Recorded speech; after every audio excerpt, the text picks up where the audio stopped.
हमारे देश में लीगल भी हो गया है। बहुत बहुत आभार, धन्यवाद। Please please have a seat.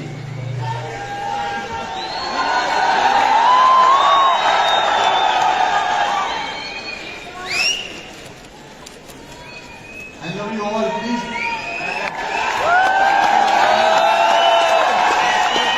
Please सब बैठ जाइए।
बहुत बम लोग आने वाले।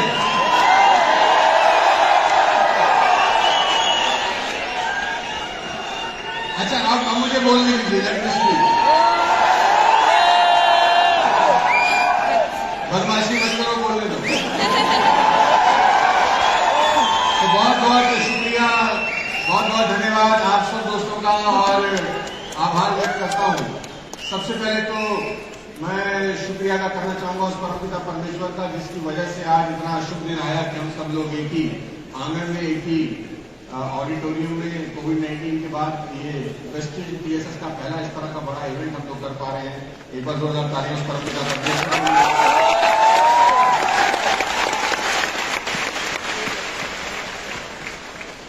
तो साथियों, सबसे पहले मैं अपनी बात शुरू करूं। मैं I would like to thanks दीदी अपना कीमती टाइम हम लोगों के निकालने के लिए इस बिजी शेड्यूल के अंदर।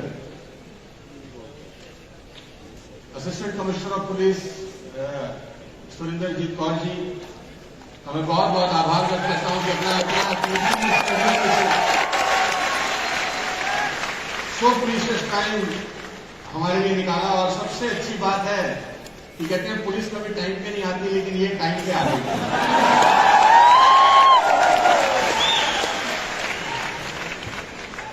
मैंने दीदी को बोला कि मुझे आप 9:30 बजे यहां चाहिए, मुझे कुछ नहीं पता, क्योंकि ड्यूटी बहुत सख्त है। सुबह 4 बजे ड्यूटी से वापस आई, और फिर मैंने कल भी बोला कि मुझे कुछ नहीं पता, मुझे 9:30 नहीं चाहिए। मैं तो ऐसे बात करता हूं जैसे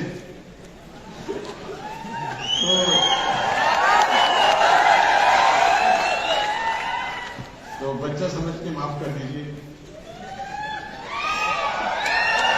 बहुत बहुत आभार।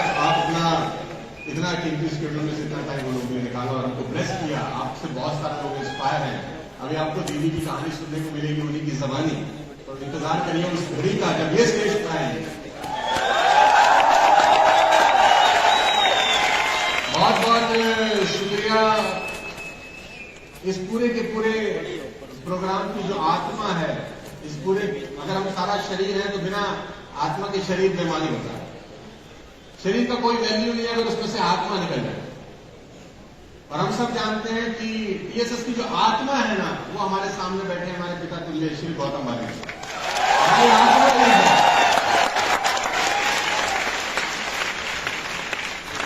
Gautam ji is father figure to मी।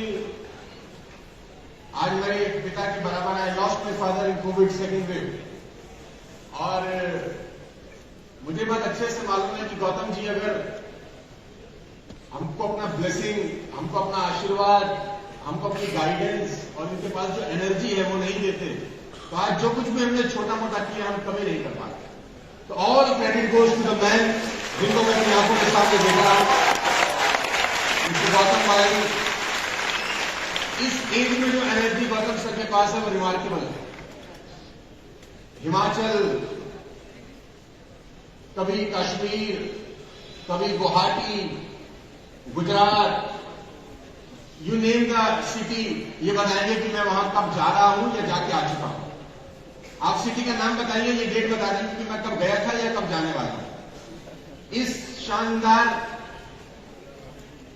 माहौल को बनाने के लिए अगर किसी व्यक्ति को क्रेडिट देना चाहिए तो वो श्री गौतम बाली जी। जोरदार तालियां बताते हैं।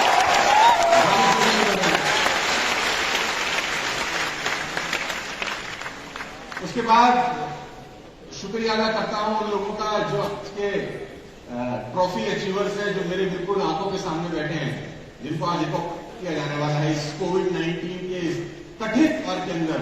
इन्होंने जी जान लगाकर जो मेहनत करी है, आज इनकी मेहनत को सैल्यूट करने का दिन है। आप सब लोग जिनको आज रिकॉग्निशन किया जा रहा है स्टेज से,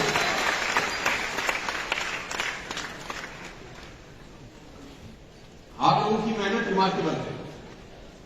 आपके पास ना तो इतना बड़ा एजुकेशन था, आपके पास ना तो नेटवर्क मार्केटिंग को लेकर इतना बड़ा एक्सपीरियंस था, और सबसे बड़ी प्रॉब्लम थी कोविड-19 का वो महामारी जिसको किसी को कुछ पता भी नहीं था।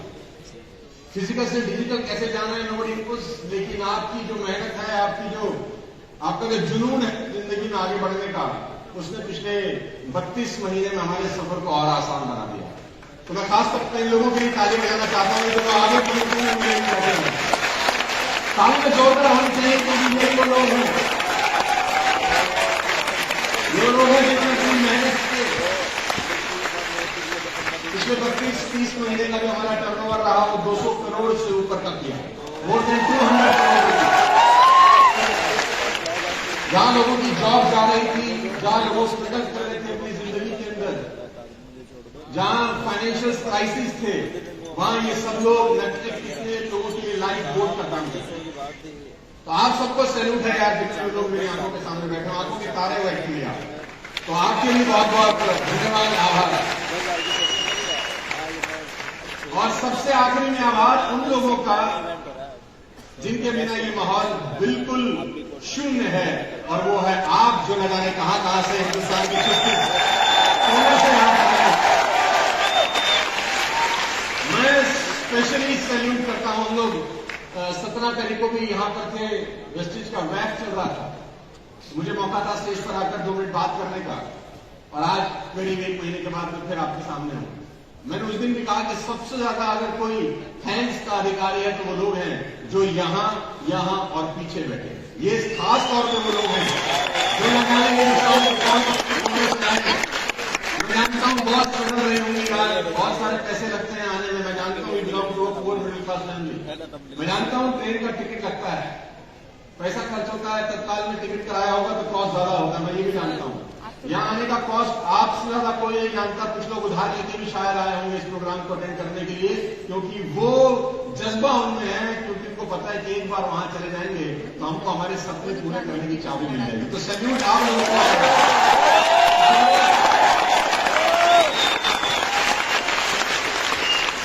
मैं आपको विश्वास दिला देना चाहता हूं दोस्त कि आपके लिए एक बहुत बेहतर जिंदगी इंतजार कर रही है। बस इस बात का विशेष ध्यान रखना इस बात का विशेष ध्यान रखना कि मैम भी बहुत अच्छी बात बता रही थी, मनोज सर बहुत अच्छी बात बताने गए, बारिश सर बहुत अच्छी बात बताने गए कि सपनों का पीछे करना। मैं आपसे एक सवाल पूछना चाहता हूं, जीने आए हो इस दुनिया में या जीतने? मैं एक बार फिर पूछता हूं यार, जीने आए हो या जीतने? मैं बहुत खुशनसीब हूं कि मैं एक गरीब परिवार में पैदा हुआ। मैं बहुत खुशनसीब हूं, सीरियसली बहुत खुशनसीब हूं कि गरीब परिवार में पैदा हुआ। बहुत खुशनसीब हूं कि 20 साल पहले जब अपना करियर शुरू किया तो 3 लाख के कर्जे से शुरू किया। बेहद खुशनसीब हूं कि मेरे सर के ऊपर 3 लाख रुपए का कर्जा था आज से 20 साल पहले। मैं बहुत खुशनसीब हूं कि 20 साल पहले मेरे पास कोई सपोर्ट सिस्टम नहीं था जिंदगी में आगे बढ़ने के लिए, कोई रास्ता दिखाने वाला नहीं था। बहुत खुशनसीब हूं और बेहद खुशनसीब हूं क्योंकि जो आदमी मुझे नेटवर्क मार्केटिंग में ले आया वो मुझे छोड़ के भाग गया।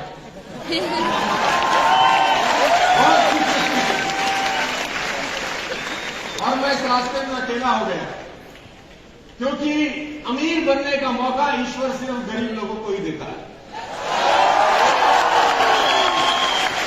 जो अपने भी अमीर है उसके पास ये मौका नहीं है। अमीर होने का मौका गरीब के पास ही है। जो नीचे बैठा ही नहीं वो ऊपर कैसे जाएगा? नीचे वाला व्यक्ति जो बैठा है उसी के पास मौका है ऊपर जाने का।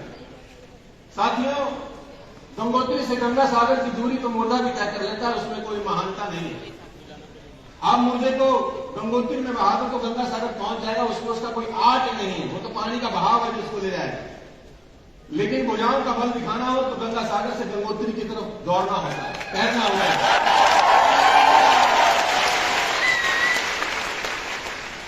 आप जानते हैं कि जिंदगी में आगे बढ़ने की सबसे बड़ी बाधा एक मध्यम वर्गीय परिवार, एक निम्न वर्गीय परिवार के पास क्या है? जिंदगी में सबसे बड़े आगे बढ़ने की जो बाधा है उसका एक नाम है जिसको मैं बोलता हूं डर, फियर। और डर वो नहीं जो सामने दिखाई देता है। बहुत सारे लोग डरते हैं बाहर की परिस्थितियों से कि इकोनॉमी खराब है, पड़ोसी क्या बोलेगा, रिश्तेदार क्या बोलेंगे, मेरा दोस्त कर नहीं रहा वो क्या बोलेगा। मैं आपको बता देना चाहता हूं कि बाहर के डर से भीतर का डर 10 गुना ज्यादा खतरनाक होता है। बाहर के डर से भीतर का डर 10 गुना ज्यादा खतरनाक होता है क्योंकि उस डर से लड़ाई की जा सकती है जो साला दिखता है। जो दिखता ही नहीं है उससे लड़ना बहुत मुश्किल होता है। कोविड-19 का वायरस किसी को नजर नहीं आता था, इसलिए डिफिकल्ट था उससे लड़ाई करना। जो शत्रु दिखाई ना दे उससे लड़ना बहुत मुश्किल है। तो आपके मन में जो भय है, middle class lower middle class family के मन में जो भय है, कर नहीं पाऊंगा, हो नहीं पाएगा, दुनिया क्या बोलेगी, ये फलाना ढिमकाना, बहुत सारी बातें, डर आदमी को आगे नहीं बढ़ना चाहता। मैं आप लोगों से एक बात पूछना चाहता हूं, साला तुम्हारे पास होने के लिए क्या है? हम मिडिल क्लास फैमिली के लिए भगवान ने एक और नेमत दी है कि हमारे पास साला खोने के लिए कुछ नहीं।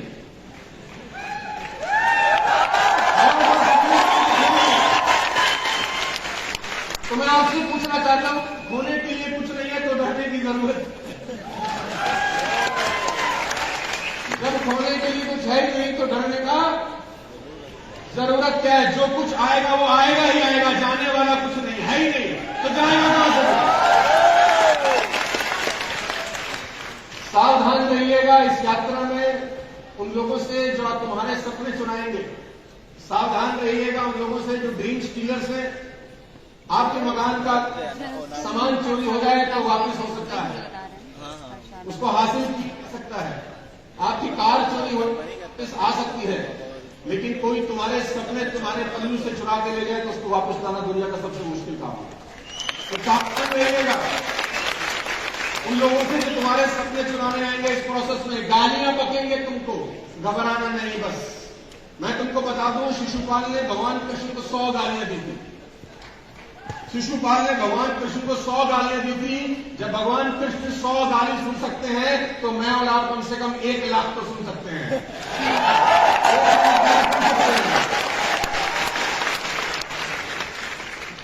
देखिए, लोग कीचड़ से दूर चलते हैं, मेरी बात को याद रखना। कीचड़ से बचकर चलते हैं ताकि उनके कपड़े खराब ना हो, लेकिन कीचड़ को घमंड हो जाता है कि लोग मुझसे डरते हैं।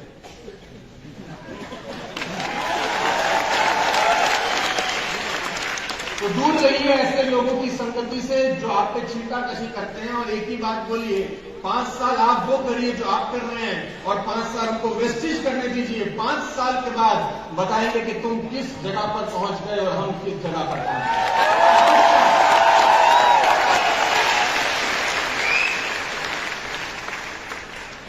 डिसाइड करिए आज यहां से निकलने के बाद कि जिंदगी को किस दिशा में ले जाना चाहते हो। डिस्कस मत करिए, क्योंकि डिसाइड और डिस्कस दोनों एक साथ कभी चलता नहीं है। इधर यू डिसाइड और यू डिस्कस। और मैं आपको बता दूं, डिसीजन लेने का सबसे आसान तरीका, मुझसे लोग पूछते हैं कि नेटवर्क मार्केटिंग करें ना करें, ये डिसाइड कैसे करें। बहुत सिंपल है, अपने परिवार के सब लोगों को बिठाओ और उनको बताओ मैं वेस्टेज करने वाला हूं। उनसे पूछो मुझे करना चाहिए कि नहीं। वो अगर बोल दे नहीं करना चाहिए तो कर डालो, हो गया। बोलने नहीं करना है तो ज्यादा से ज्यादा क्या होगा, सफल हो जाएंगे।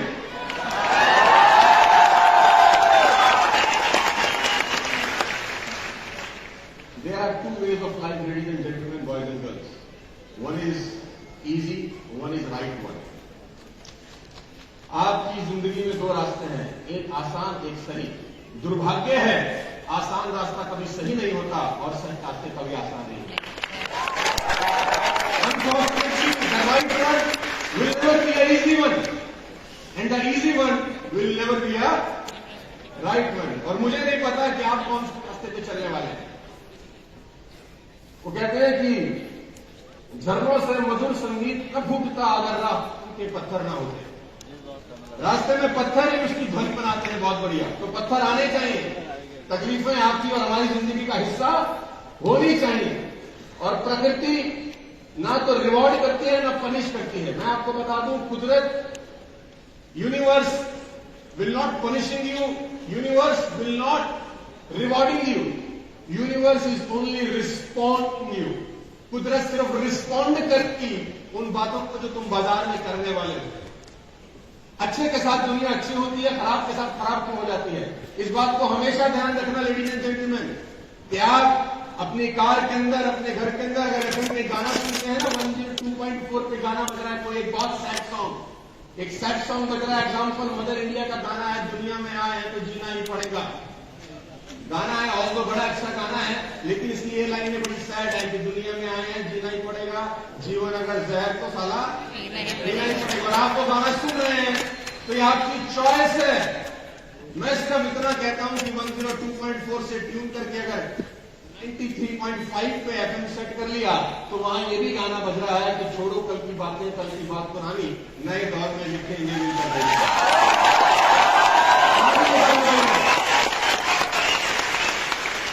और गाना तो बज ही रहा है। आपको फ्रीक्वेंसी सेट करनी है। यार गाना ऐसा नहीं कि फ्रीक्वेंसी सेट करने के बाद आया, गाना ऑलरेडी आपको आज के बाद फ्रीक्वेंसी सेट करनी है। इस अवार्ड फंक्शन से वापस जाने के बाद अपने सपनों का ताना बाना बुनना मेरे दोस्त। और गरीब परिवार में पैदा होना गुनाह नहीं है, लेकिन परिवार को गरीब छोड़ के मर जाना गुनाह है।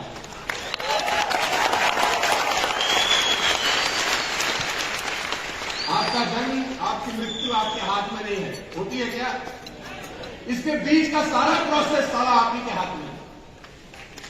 ना जीवन आपके हाथ में है ना मृत्यु, लेकिन इसके बीच का जो प्रोसेस है वो कैसा बेस्ट कर सकते हैं या वर्स्ट कर सकते हैं वो आपके हाथ में है। कहते हैं 84 करोड़ योनियों के बाद जीवन मिलता है। आफ्टर 84 करोड़ योनियां कहते हैं जीवन मिलता है मनुष्य का। एक ही मौका है। क्या पता भगवान अगले जन्म में सारा कुत्ता बनाए, बकरी बनाए, क्या पता मुर्गा बनाए, क्या बनाए, नोबडी नोस। बनाए ना बनाए ये भी नहीं पता। We have only one life, one choice. और मैं फिर आपको बता देना चाहता हूं, जिंदगी आसान। आई lost my father in second wave of Covid. 4 मई को मैंने पिता को खोया, आज 1 साल हो गया। 3 मई को आई lost my sister in law, एक दिन पहले। 5 मई को मैंने 2 क्रिमेशन जेंटलमैन।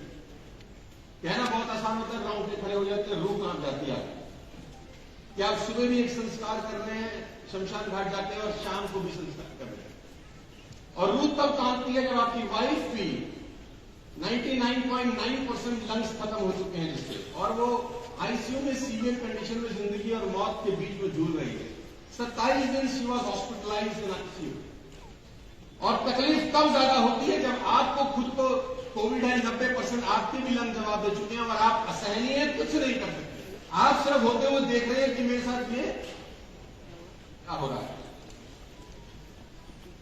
जिंदगी के उस दौर में जहां जिंदगी इम्तिहान लेती है, जिंदगी के उस दौर में जहां ईश्वर आपकी परीक्षा लेता है। बहुत सारे लोग मुझसे पूछते थे कि ये क्या हुआ, ये दिन इतने खराब आ जाएंगे, ऐसा सोचा न था। तो मैं तब भी एक ही बात बोलता था कि ईश्वर की बड़ी कृपा है मेरे ऊपर, वो मुझे जो भी देता है सब पर पाल के देता है। सोचने का एक तरीका है दोस्त, वापस आए और धन्यवाद देंगे इस शानदार कंपनी का। बात पैसे की नहीं है, लेकिन एक बहुत इंपॉर्टेंट बात आपसे करना चाहता हूं आज यहां पर। कहते हैं पैसा सब कुछ नहीं, लेकिन पैसे के बिना भी, पैसा भगवान नहीं लेकिन उसका छोटा भाई तो जरूर है। उसका छोटा भाई है। पैसा सुख तो नहीं, लेकिन सुख खरीदने का साधन जरूर। वाली साहब को मैं बता देता हूं, आज स्टेज से पहली बार इस बात को मैं बयां कर रहा हूं कि मई का पूरा मंथ मैंने कोई काम नहीं किया, not a single telephone call I did. 23 अप्रैल को वी गॉट कोविड, पूरी फैमिली को कोविड था, तो 23 अप्रैल तक तो मैं काम कर रहा था। इवन दो मैं 26-27 अप्रैल तक भी काम कर रहा था। मुझे याद है दीपक साहब के साथ हम एक जूम सेशन कर रहे थे, अचानक वो ब्लड लेने वाला आया मेरे पास और मैं सेशन छोड़ के गया। 27 या 26 तारीख की बात होगी। अप्रैल तक मैं एक्टिवली पार्टिसिपेट कर रहा था वेस्टर्न में अपने बिजनेस को बिल्ड करने के लिए। लेकिन मई में भाई साहब मैंने एक कॉल नहीं किया अपनी टीम को, जो कि मेरे 22 साल के करियर में कैसे कभी ऐसा नहीं हुआ कि मेरा कम्युनिकेशन टूटा, क्योंकि मेरा मन ही नहीं था, मेरी हिम्मत नहीं थी। एक तरीके से कभी कभी कि आप भी कहते हैं कि ठीक यार बिजनेस बाद में करेंगे, पहले माइंड सेट कर लें। एक क्या मैंने पूरे महीने, इवन मैंने वेस्टेज का ऐप चेक नहीं किया पूरे महीने के अंदर कि ऐप पे पीवी आ रहा है कि कितना नहीं आ रहा है। अभी तो हम आधे घंटे में करते हैं ना। पूरे महीने एक ऐप चेक नहीं किया, एक कॉल नहीं किया, एक कॉल रिसीव नहीं किया। और मैं आपकी जानकारी के लिए बता दूं, मेरा महीने का चेक था 28 लाख रुपए।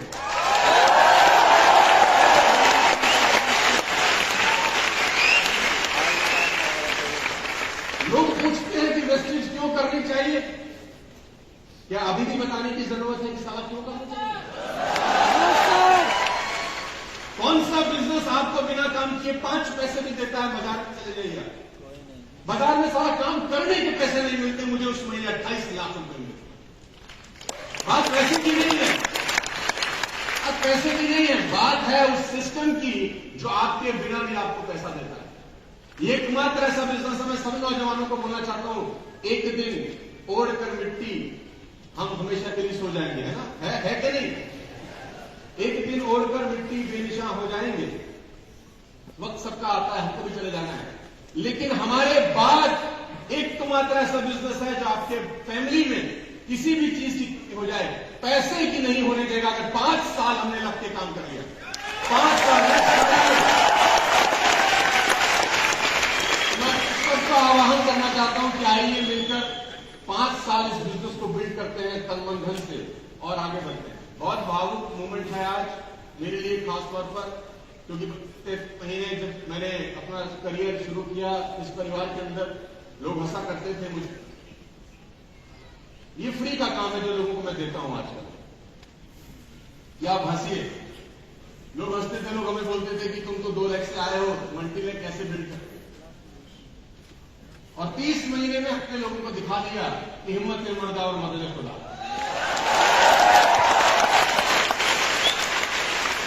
आज हमारी अचीवमेंट्स पूरे देश के कोने कोने में है। आज 4 घंटे से यहां पर लोग बैठे हैं, मैं उन सबका भी आभार व्यक्त करता हूं और शुक्रिया अदा करता हूं कि आप इतना कीमती टाइम निकालकर यहां पर आए। और जाते जाते मैं एक ही बात आप सबसे बयां कर देना चाहता हूं, हम तो नहीं रहेंगे यार। कहते हैं हमारे बाद महफिल में अफसाने बयां होंगे, अरे हमको ढूंढेंगी न जाने हम कहां होंगे। पता तो है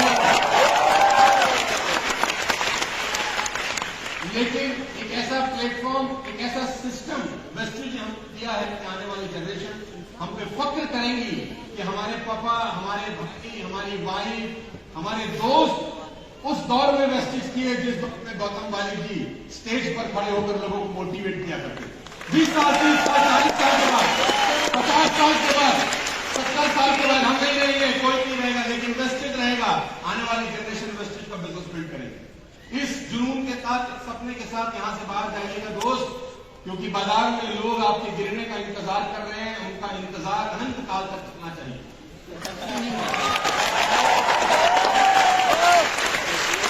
इतना लंबा चलना चाहिए कि तुम मर जाए, जन्म लेके वापस आए, तब भी तुम वेस्टेज ही कर रहे हो।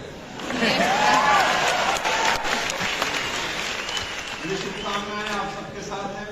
मैं दुआ करता हूं कि जितने लोग आज 5% पे हैं, जितने लोग आज 8% पे हैं, 10% पे हैं, % पे हैं, खास तौर पे। और भाई साहब की मुझे एक बात हमेशा से बहुत अट्रैक्ट करती है, मुझे बड़ी अच्छी लगी कि वेस्टेज के अंदर सबसे मुश्किल काम है ब्रॉन्ज एक्टर बनना। सबसे कठिन अगर कोई रैंक है तो वो है ब्रॉन्ज एक्टर। डीयूसीडी होना आसान है, ब्रॉन्ज एक्टर होना मुश्किल है, क्योंकि सबसे ज्यादा कांटे शुरुआत में आते हैं। तो आप सब लोग जो 5% हैं, 8% हैं,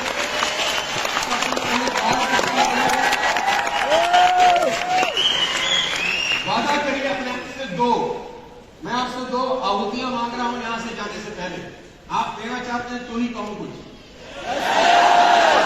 2 वादा करिए मुझे। पहला वादा करेंगे तो मैं कुछ कहूं, मांगू नहीं चाहते। आपका बड़ा भाई होने के नाते मांग सकता हूं, जिनसे उम्र में बड़ा है, जिनसे उम्र में छोटा हूं, उससे छोटा भाई होने के नाते मांग सकता हूं। मेरा काम गरीब आदमी को मांगने का ही है। अब मुझे मांगने में कोई शर्म आती नहीं। शर्म आती तो सारा नेटवर्क मार्केटिंग नहीं करता था। जो आहुति आपसे मांग रहा हूं, आज वादा करिएगा। इस हॉल में परमपिता परमेश्वर विराजमान होंगे। भगवान कहते हैं हर जगह रहते हैं, उनकी मर्जी के बिना तो पत्ता भी नहीं हिलता। तो 10,000 लोग हिल के यहां पर आ गए हैं, उसकी मर्जी से ही आए होंगे। तो चीजें आपसे मांगता हूं। बात एक, वादा करिए अपने आप को, चाहे एक तक चाहे अपने कुछ सुख सुविधाओं को ब्रेक लगाएं। अगले कुछ महीने, अगले कुछ साल अनकंफर्टेबल रहें, क्योंकि कहते हैं अगर शुरुआत की जिंदगी के 5 साल आप अनकंफर्टेबल होते हैं तो जिंदगी कंफर्टेबल हो जाती है। शुरुआत के 5 साल अगर आप अनकंफर्टेबल होते हैं तो जिंदगी कंफर्टेबल हो जाती है। और शुरुआत के 5 साल अगर आप कंफर्टेबल रहे तो पूरी जिंदगी सारा आदमी धक्के खाता है। पहले 5 साल थोड़ा अनकंफर्टेबल हो जाइए, खाना एक टाइम का कम खा लीजिए, कुछ सुख सुविधाओं को त्याग लीजिए। फोन 10,000 की बजाय 5,000 का खरीद लीजिए, टीवी बड़े से छोटा लगा लीजिए, जूता सस्ता पहन लीजिए। लेकिन पहला वादा करिए कि हर महीने का कंसिस्टेंसी करेंगे। ये वादा करके जाइए। कुछ भी हो गया, हाथ उठा के बोलिए कि वादा करता हूं कि कंसिस्टेंसी करूंगा, करूंगा, चाहे कुछ हो जाए। ये एक पहली सीढ़ी होगी दोस्त, ये पहली आहुति है उस हवन कुंड में, जो आपको सुख, वैभव, गुडविल और आपकी जिंदगी में सारी सुविधाएं देगा। मैं फिर कहता हूं, छोटी छोटी चीजें दिखती नहीं है, असर बड़ा करती है। छोटी छोटी चीजें दिखती नहीं है, असर बड़ा करती है। तो पहला वादा मैं आपसे ये चाहता हूं कि जितने मेरे भाई, दोस्त, बहने यहां पर बैठे हैं, कि सेल्फ बाइंग ऑफ 100 पीवी या कंसिस्टेंसी ऑफ 100 पीवी, सामान तो हम खरीद रहे हैं दुनिया भर का। दाएं भाई कंपनी को खरीदते हैं, किसी कंपनी को हमारे सपने से सारा कोई लेना देना नहीं। किसी और साबुन को खरीद के हमारे घर का साइकिल भी खड़ी नहीं होगी। लेकिन ये एक ऐसा प्रोडक्ट है जिसको खरीद के तुम्हारे घर के आगे मर्सिडीज खड़ी हो सकती है। बाहर 11 गाड़ियां खड़ी है, 10 इलेक्ट्रिक आए, क्योंकि पुणे से ट्रेवलिंग करना उनके लिए मुश्किल था। 10 मर्सिडीज खड़ी है, 8 मर्सिडीज, 2 BMW। नीम के पेड़ से नहीं तोड़ के लाई इनकी मां, इनको नीम के पेड़ से नहीं तोड़ के लाई, यही के हैं, यही के लोग हैं। इनमें एक खास बात है कि ये लोग कंसिस्टेंसी 2 तरीकों करते हैं, चाहे दुनिया में आग लग जाए, भयानक आवाज लग जाए, लेकिन इनका कंसिस्टेंसी 2 तरीकों है। तो पहली गुजारिश सुनने को, मानने को तैयार है तो बोलिए हाँ, दोनों हाथ उठा के बोलिए हाँ, कंसिस्टेंसी करूंगा, बोलिए हाँ। मेरी दूसरी गुजारिश दोस्त जान रस्सी आवत जावत से पत्थर निशान, रस्सी भी पत्थर पे बार बार घिसे तो पत्थर पे निशान छोड़ देती है। दूसरा आह्वान यह है, हर महीने कुछ मत करो, एटलीस्ट एक आदमी को इनरोल कर दो बस। Only one human being with 100 PV, एक व्यक्ति की इनरोलमेंट। अगले 4 महीने का ये मिशन कर लो, ये हैबिट बना लो, ये वादा कर लो अपने माँ बाप से, अपने खुदा से, जिस ईश्वर को मानते हो, अल्लाह से, वाहिगुरु से, जिसको मानते हो उसको वादा करो। अगले 4 महीने कुछ करूं ना करूं, हर महीने एक नई स्पॉन्सरिंग करूंगा विद 100 PV। ये 2 वादा आपसे चाहता हूं। जितने लोग यहां पर आए हैं, ये दोनों वादे इस महीने पूरे करिए। गौतम बाली जी हमारे सामने बैठे हैं, वादा करिए इनको कि आप आज 15 तारीख है, 16-17 तक आप घर पहुंच जाएंगे, 25 से पहले एटलीस्ट एक नई स्पॉन्सरिंग करके देंगे। दोनों हाथ उठा के गौतम बाली जी की तरफ देखिए, एक स्पॉन्सरिंग, सिर्फ एक, अड़ोस पड़ोस दोस्त रिश्तेदार। और मैं आपको बता दूं, लोग आपसे भागेंगे, घबराइएगा मत। शुरुआत में कभी कभी पुश सेल भी करनी पड़ती है, क्योंकि बच्चा जब स्कूल में नहीं जाता शुरुआती दौर पे तो मां घसीट के भी ले जाती है, क्योंकि बच्चे को अहमियत नहीं पता, बच्चे को स्कूल का कॉलेज का सिग्निफिकेंस नहीं पता। माँ बाप को पता होता है, बच्चा रो रहा होता है कि मैं नहीं जाऊंगा, माँ चांटा मारती, तेरा बाप क्या था, तू भी जाएगा, वो भी ऐसे ही होता था। तो 1 सेल अ मंथ और 100 PV का कंसिस्टेंसी। 18वीं सालगिरह वेस्टर्न मनाने जा रही है 2 जून। हम सब सौभाग्यशाली हैं कि हम 18वीं सालगिरह का हिस्सा बनेंगे। 18 सक्सेसफुल ईयर, 17 कंप्लीट, 18वें में हम लोग पहुंचने वाले हैं। तो 18वीं सालगिरह धूमधाम से हम लोग मनानी है, ये दोनों वादे पूरे करें। आखिरी में मैं को विराम देना चाहता हूं यहां पर, और धन्यवाद देता हूं अपने पिता को कि जिन्होंने मुझे इस लायक बनाया कि मैं यहां तक पहुंच सका। वो नहीं होते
थोड़ा सा आंख में कुछ लग गया था, मैं आप कुछ और समझ गए।